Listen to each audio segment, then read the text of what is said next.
Welcome to AppyPie Connect, a no-code platform that integrates the apps you use and automates your workflows.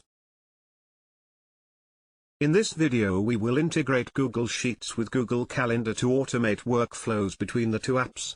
We will choose a trigger from Google Sheets and then an action from Google Calendar. Please watch the video till the end. Start by selecting Google Sheets as your trigger app. Next, choose a trigger event.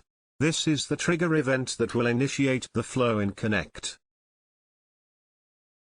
Select the one that will fit your needs. Now select Google Calendar as your action app. Next, choose an action event. This is the event that will initiate the flow in Connect.